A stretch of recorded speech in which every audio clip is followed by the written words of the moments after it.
Hello, good evening. कैसे हो सभी?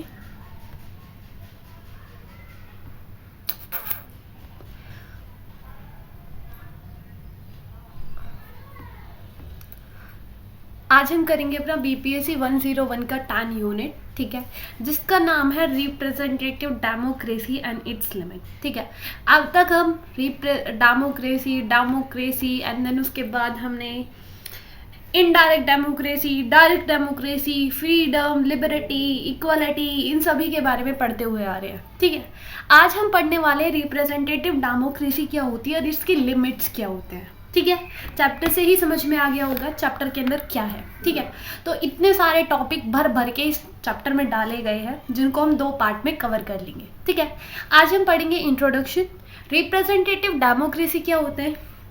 जो ये हमारी रिप्रेजेंटेटिव डेमोक्रेसी होती है, ये लिमिटेड गवर्नमेंट होती है और कौन सी होती है, इनडायरेक्ट होती है। ठीक है, इसका प्रवाची इलेक्टोरल डेमोक्रेसी के साथ होता है। ठीक है, जैसे जल का प्रवाची होता है ना, जल्दी से बताओ क्या होता है। ठीक है, तो ऐसे ही डेमोक्रेसी का प्रवाची क्या होता है, इलेक्टोरल डेमोक्रेसी। ठीक है, उसके जैसी ही सरकार।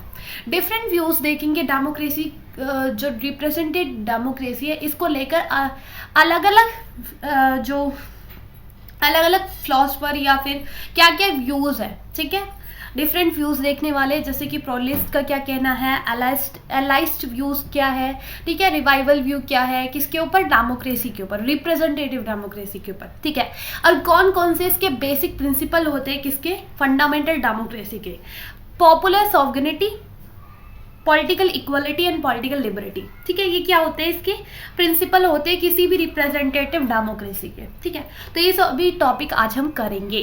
तो स्टार्ट करते हैं इंट्रोडक्शन से। तो रिप्रेजेंटेटिव डेमोक्रेसी, जहां पर सिटीजन क्या करते हैं, अपने रिप्रेजेंटेटिव को चुनते हैं, किसके थ्रू, इलेक्शन के थ्रू। ठीक है, और ऐसा नहीं है कि एक बार इलेक्शन हो जाए फिर उसके बाद 60 साल बाद इलेक्शन होंगे या फिर कभी इलेक्शन ही नहीं होंगे। ठीक है, प्रिडिक्टली, ठीक है, हर 5 साल बाद जैसे हमारे यहाँ पे इलेक्शन किए जाते हैं, तो ऐसे ही उनको कुछ टाइम के लिए इलेक्ट किया जाता है, किसको, अपने रिप्रेजेंटेटिव को। ठीक है, तो यही होती है रिप्रेजेंटेटिव गवर्नमेंट। तो रिप्रेजेंटेटिव डेमोक्रेसी क्या होती है, क्या होती है, लिमिटेड होती है एंड इनडायरेक्ट होती है। लिमिटेड इस सेंस में कि जो हमारे यहाँ पर लोग होते हैं ना, रुको, हाँ, लिमिटेड इस सेंस में कि जो गवर्नमेंट आई है, ठीक है, जो इलेक्ट होके आई है, वो ऐसा तो है नहीं कि पूरी जिंदगी तक अब वही चलने वाली है। ठीक है, ऐसा तो है नहीं कि 60-70 साल तक वही चलने वाला रूल कि एक ही गवर्नमेंट चलेगी। ठीक है, तो ऐसा नहीं है। हर 5 साल के लिए क्या होगा, कुछ टाइम के लिए, लिमिटेड टाइम के लिए गवर्नमेंट को क्या करा जाता है, इलेक्ट किया जाता है। ठीक है, क्या होता है, इलेक्ट किया जाता है, कुछ टाइम के लिए आती है वो। ठीक है, और इनडायरेक्ट इस सेंस में कि जो पीपल्स होते हैं, जो पब्लिक होती है, जो सिटीजन होती है, वो डायरेक्टली पार्टिसिपेट नहीं करती है। ठीक है, जो भी पॉलिसीज बनते हैं, जो भी कानून बनते हैं, उसमें सभी लोग जाकर पॉलिसीज बनाते हैं नहीं, कौन बनाते हैं, जिनको हमने चुना, जो रिप्रेजेंटेटिव होते हैं वही तो अपने सिटीजन के बिहाफ पे काम करते हैं, है ना। तो वही है कि लिमिटेड के सेंस में वो क्यों कुछ टाइम के लिए आई है। ठीक है, ऐसा नहीं है कि पूरी जिंदगी के लिए आई है। और इनडायरेक्ट के सेंस में जो पब्लिक होती है वो सीधे सरकार को नहीं चलाती है, जिनको हमने चुना है वो क्या करती है, वो चलाती है। ठीक है, डायरेक्ट रूल किसके पास नहीं होता, लोगों के हाथ में नहीं होता। किसके हाथ में होती है पावर, सत्ता किसके हाथ में होती है, मिनिस्टर्स के हाथ में। ठीक है, सत्ता वही होगी, सत्ता की पावर तो लोगों के हाथ में होगी, क्योंकि चुनने वाले कौन है, लोग ही तो है। लोग चाहेंगे जब तो हमारे वो रिप्रेजेंटेटिव जीतेंगे। ठीक है, अब कैसे रिप्रेजेंटेटिव की स्ट्रेंथ को बढ़ाया जा सकता है। ठीक है, तो लार्ज पॉपुलेशन, बोला जाता है कि पार्टिसिपेशन फॉर्म ऑफ डेमोक्रेसी होती है, मतलब हर एक इंसान क्या करे, पार्टिसिपेट करे। ठीक है, जो गवर्नमेंट के प्रोसेस होते हैं वहां पर क्या करे, हर एक इंसान पार्टिसिपेट करे। जो ऑर्डिनरी सिटीजन्स होते हैं उनके ऊपर बर्डन नहीं होता है। ठीक है, क्या नहीं होता, बर्डन नहीं होता है, क्योंकि जो हमारे लोग होते हैं, जो सिटीजन्स होते हैं कंट्री के, अब क्या है कि उन्होंने इलेक्शन में अपने रिप्रेजेंटेटिव को चुन लिया है। ठीक है, अब उनके ऊपर कोई बर्डन नहीं है कि हमको लोकसभा जाना है, राज्यसभा जाना है, पार्लियामेंट जाना है, वहां पर जाके नए नए कानून बनाने, उनके ऊपर बात करना है, ऐसा थोड़ी नहीं होता है ना। तो हमारे ऊपर ये देश के लिए जो डिसीजन होता है, ये सब देश के लिए डिसीजन बनाने का जो काम होता है वो कौन करते हैं, फिर हमारे रिप्रेजेंटेटिव करते हैं, ठीक है। तो हमारे ऊपर से बर्डन कम हो जाता है, ठीक है। और मेंटेन करनी चाहिए, क्या ये मेंटेन रखता है क्या स्टेबिलिटी, ठीक है।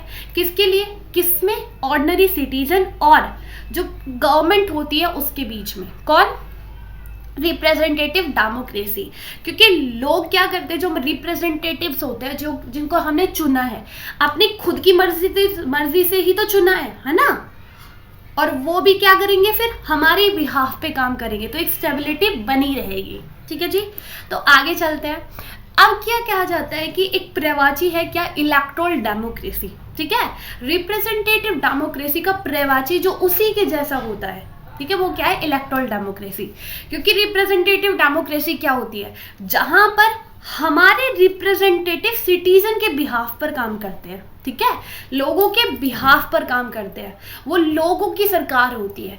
ऐसे ही बाय इलेक्शन के थ्रू ही तो हम अपने रिप्रेजेंटेटिव को चुन रहे हैं, तो ऐसे ही इलेक्टोरल डेमोक्रेसी होती है, जहां पर इलेक्शन कराए जाते हैं और रिप्रेजेंटेटिव को चुना जाता है, ठीक है। तो ये क्या होती है, इलेक्टोरल फॉर्म ऑफ डेमोक्रेसी होती है, जहां पर इलेक्शन होते हैं, ठीक है। मेजर सोर्स क्या होता है, इलेक्शन, ठीक है। यहाँ पर जो इलेक्शन होते हैं उसके अंदर कुछ प्रिंसिपल होते हैं। पॉलिटिकल इक्वालिटी रहेगी कि हर एक इंसान वोट कर सकता है, किसी भी इंसान के साथ caste, colour, sex, creed, religious, economic status, इन सब चीज़ों को लेकर कोई भी डिस्क्रिमिनेशन नहीं होगा, ठीक है। वन वोट वन वैल्यू रहेगी, ठीक है, सभी को अधिकार रहेगा किसका, वोट का। कौन से, इलेक्टोरल डेमोक्रेसी के अंदर, ठीक है। अगर शॉर्ट में बोला जाए कि इसके अंदर क्या क्या होता है, इसके अंदर पॉलिटिकल प्लूरलिज्म होता है, कि मतलब जो पावर होती है वो कुछ ही लोगों के हाथ में नहीं होती है, वो बहुत सभी लोगों के हाथ में होती है। जैसे आपने देखा होगा हमारे यहाँ पर जो रिप्रेजेंटेटिव्स होते हैं, जो मिनिस्टर्स होते हैं, है ना, जो नेता लोग होते हैं, ऐसा तो है नहीं कि वो एक ही रिलीजियस से आते हैं, ऐसा है नहीं ना। हर एक कास्ट से, हर एक रिलीजियस से, हर एक बैकग्राउंड से आपने देखा होगा। तो पॉलिटिकल प्लूरलिज्म होता है, ओपन कंपटीशन होता है ना। जो हमारे यहाँ पर पार्टीज होती है, बीजेपी, आम आदमी, कांग्रेस पार्टी, इन सभी के बीच में क्या होता है, ओपन कंपटीशन होता है, ठीक है जी। ये हुआ हमारा डेमोक्रेसी को लेकर। तो आ गया समझ में, रिप्रेजेंटेटिव डेमोक्रेसी क्या होती है, लिमिटेड होती है, इनडायरेक्ट होती है। लिमिटेड इस सेंस में कि वो कुछ ही टाइम के लिए इलेक्ट होके आती है, और इनडायरेक्ट इस सेंस में कि वो लोगों के बिहाफ पर काम करती है। जो यहाँ पर सिटीजन होते हैं वो डायरेक्टली पार्टिसिपेट नहीं करते पॉलिसी मेकिंग में, ठीक है। और ये कौन कौन सी चीज़ है, the strength of democracy, representative democracy की स्ट्रेंथ कौन कौन सी है। लार्ज पॉपुलेशन इसके अंदर क्या करती है, पार्टिसिपेट नहीं करती है, ठीक है। कुछ सभी लोग नहीं आते, गवर्नमेंट का जो काम होता है उसके अंदर सभी लोग पार्टिसिपेट नहीं करते, ठीक है। सॉरी, पहले थोड़ा गलत हो गया। तो क्या बोला जाता है कि जो स्ट्रेंथ होती है उसको कैसे बढ़ा सकते हैं, ठीक है, कैसे बढ़ा सकते हैं। तो बोला जाता है कि जो लार्ज पॉपुलेशन होती है, मतलब सभी लोग नहीं आते हैं डिसीजन मेकिंग में, कुछ ही लोग आगे आते हैं और गवर्नमेंट के प्रोसेस को चलाते हैं, ठीक है। जो ऑर्डिनरी सिटीजन होते हैं उनके ऊपर से बर्डन कम हो जाता है, ठीक है। मेंटेन रखता है क्या, स्टेबिलिटी लोगों के बीच में और गवर्नमेंट के बीच में, ठीक है जी। उसके बाद हमने इसका पर्यायवाची देखा जहां पर इलेक्शन डेमोक्रेसी की बात की, ठीक है। अब अलग अलग व्यूज पढ़ेंगे, अलग अलग व्यूज पढ़ेंगे जिसके ऊपर रिप्रेजेंटेटिव डेमोक्रेसी को लेकर क्या क्या व्यूज है। तो प्लूरलिस्ट बोलते हैं कि ये कौन सी डेमोक्रेसी होती है, बोलते हैं कि जो पावर है वो कुछ डाइवर्सिटी के हाथ में होनी चाहिए। सेम जो डेमोक्रेसी है, ठीक है, रिप्रेजेंटेटिव डेमोक्रेसी की तरह ही होती है। इसके अंदर जो पावर होती है ना वो सभी लोगों के हाथ में होनी चाहिए, मतलब प्लूरलिस्ट होनी चाहिए। ऐसा नहीं है कि सिंगल एक ही रिलीजियस आगे जा रहा है, सिंगल एक ही कम्युनिटी आगे जा रही है, डाइवर्सिटी होनी चाहिए, ठीक है। जैसे देश में डाइवर्सिटी है ना, तो हमारे जो रिप्रेजेंटेटिव है वो भी चुन के उनके अंदर रिप्रेजेंटेटिव आने चाहिए। अगर आप लोकसभा के अंदर जाओगे तो वहां पर जो हमारे एमपीज होते हैं, ऐसा तो है नहीं एक कास्ट से आए हैं, हर एक अलग अलग बैकग्राउंड से आपको मिलेंगे, ठीक है। तो डाइवर्सिटी होती है, ठीक है। ये प्लूरलिज्म जो थ्योरी है, ये डिस्ट्रीब्यूशन होती है पावर पॉलिटिक्स, मतलब जो पॉलिटिकल पावर है उसको डिस्ट्रीब्यूट करा जाना चाहिए, ठीक है। और वाइडली डिस्ट्रीब्यूट करना चाहिए किसके अंदर, सोसाइटी के अंदर। और ये ध्यान नहीं देती कि कुछ ही लोगों के हाथ में पावर होनी चाहिए, ये बोलती है कि बहुत सभी लोगों के हाथ में पावर होनी चाहिए, ठीक है, ज्यादा लोगों के हाथ में होनी चाहिए, ठीक है। और प्लूरलिज्म को एक ग्रुप पॉलिटिक्स के नाम से भी जाना जाता है, ठीक है। आगे समझ में, आगे चलते हैं एलाइज्ड व्यू क्या है। जो ये एलाइस्ट है, ये क्या कहते हैं, कुछ ही लोगों के हाथ में सत्ता होना, मतलब जो पॉलिटिकल पावर होती है वो मिनॉरिटीज के हाथ में होना चाहिए। अब मिनॉरिटीज से इसका ये मतलब नहीं है कि जो कंट्री के अंदर कम उसमें है, ठीक है। मिनॉरिटीज मतलब जिनका जो रिलीजियस है वो लोग कम है, जैसे कि हमारे यहाँ पर मिनॉरिटीज कौन है, जल्दी से बताओ। जैन, बुद्ध, ये वाली बात नहीं कर रहे, ये बोल रहे हैं कि जिसके हाथ में पावर है, जिसके हाथ में प्रिविलेजेस है, जिसके हाथ में पैसा है, ठीक है, उनके हाथ में पावर होनी चाहिए, ठीक है। ये क्या बोलते हैं कि जिसके हाथ में पैसा है, जिसके पास वेल्थ है, वही क्या करे, आगे जाए और उसी के हाथ में पावर होए, ठीक है। तो ये थी हमारी एलाइस का व्यू किसको लेकर, डेमोक्रेसी को लेकर। रिवाइवल व्यू ये डिसएग्री करते हैं किसको, रिप्रेजेंटेटिव डेमोक्रेसी से। बोलते हैं कि रिप्रेजेंटेटिव डेमोक्रेसी हमको नहीं पसंद, ठीक है। बोलते हैं लॉन्ग टर्म की बेनिफिट को वो नहीं करती, ठीक है, लॉन्ग टर्म का बेनिफिट नहीं होता। अगर कोई मिनिस्टर आता है तो 5 साल बाद फिर वो निकल जाता है, ठीक है, और इकोनॉमिक इक्वालिटी नहीं होती है, ठीक है। अब हम चलते हैं, शॉर्ट में बोले तो रिप्रेजेंटेटिव डेमोक्रेसी इसको अलग अलग डिफरेंट थ्योरीज से कैसे इंटरप्रेट किया गया है। बहुत सारे पॉलिटिकल थिंकर बोलते हैं कि रिप्रेजेंटेटिव डेमोक्रेसी सबसे सुपीरियर है, ठीक है। जितनी भी अदर फॉर्म ऑफ डेमोक्रेसी है तो सबसे जो सुपीरियर है ना वो है रिप्रेजेंटेटिव डेमोक्रेसी। ये एक ऐसी डेमोक्रेसी होती है जहां पर ये एक ऐसी गवर्नमेंट होती है जहां पर प्रोटेक्ट किया जाता है ह्यूमन की राइट्स को, ठीक है, और इक्वालिटी होती है, ह्यूमन बींग्स में क्या होती है, इक्वालिटी होती है, ठीक है। जो ये एक ऐसी गवर्नमेंट होती है कि यहाँ पर रैशनल डिसीजन लिए जाते हैं, सभी के हित में डिसीजन लिए जाते हैं, ठीक है, और इकोनॉमिक ग्रोथ पर फोकस किया जाता है, ठीक है, कि कैसे हम सोसाइटी की ग्रोथ को, इकोनॉमिक ग्रोथ को बढ़ा सकते हैं, ठीक है।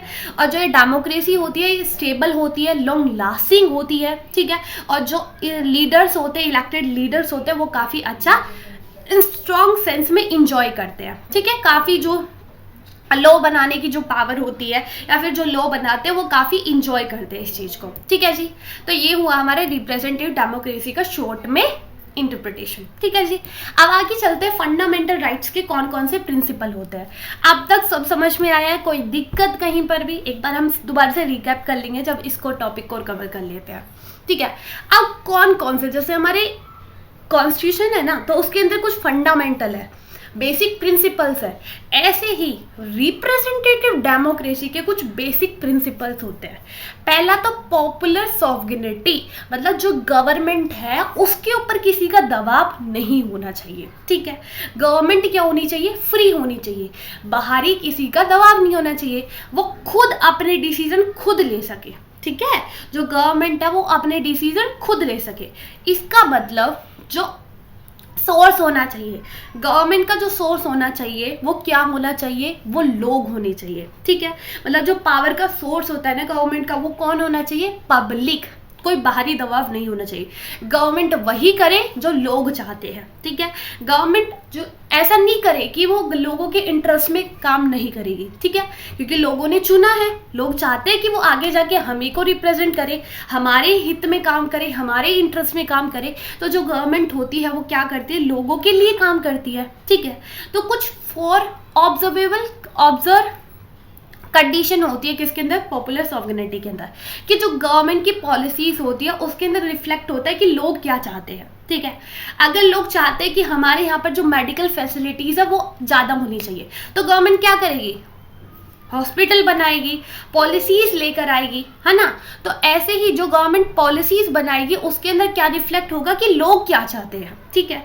पॉलिटिकल पार्टिसिपेशन, जो पब्लिक का, जो लोगों का पार्टिसिपेशन होगा पॉलिटिक प्रोसेस के अंदर वो ज़्यादा होगा, ठीक है। लोग खुलकर फ्रीली होकर पार्टिसिपेट कर सकते हैं, ठीक है जी।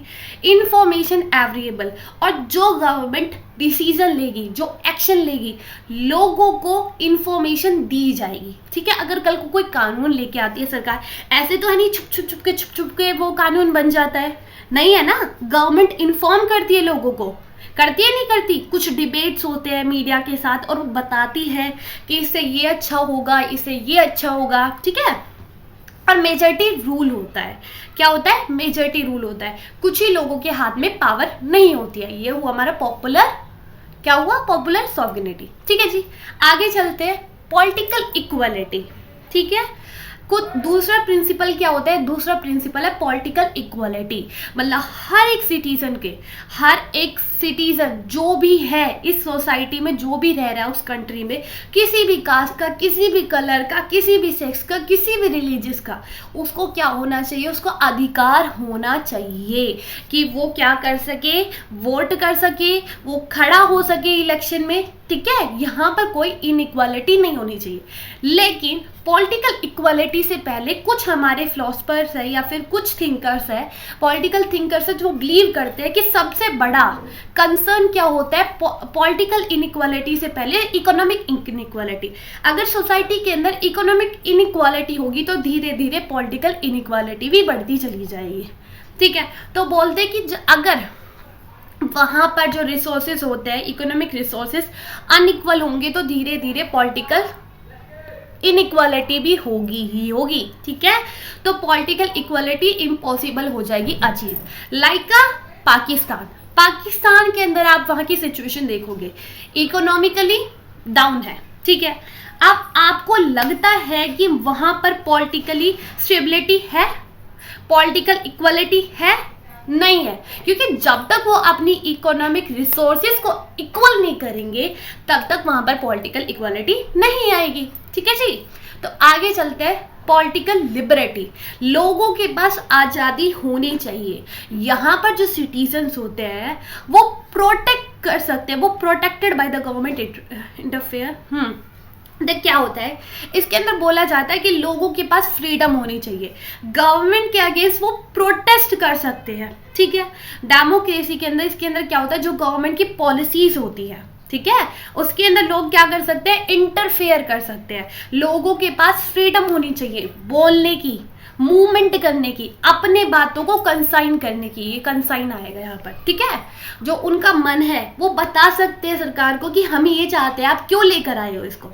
ठीक है, तो यहाँ पर लोगों को पूरी फ्रीडम होनी चाहिए। ये कॉन्सेप्ट किसका होता है, सेल्फ गवर्नमेंट का, कि हमारी सरकार है, जो लोग चाहते हैं। ठीक है, जो लोग चाहते हैं वही होना चाहिए। ठीक है, तो यहीं पे हमारा आज ये, और आगे क्या है, आगे ये है कि कुछ लोग इस चीज़ को क्रिटिक्स भी करते हैं। ठीक है, जो ये डेमोक्रेसी होती है, रिप्रेजेंटेटिव डेमोक्रेसी, इसको कुछ लोग क्रिटिसिज्म इसलिए करते हैं, वो अगेंस्ट जाते हैं। क्या बोलते हैं, पहले तो बोलते हैं यहाँ पर मेजॉरिटी का डोमिनेंस रहता है।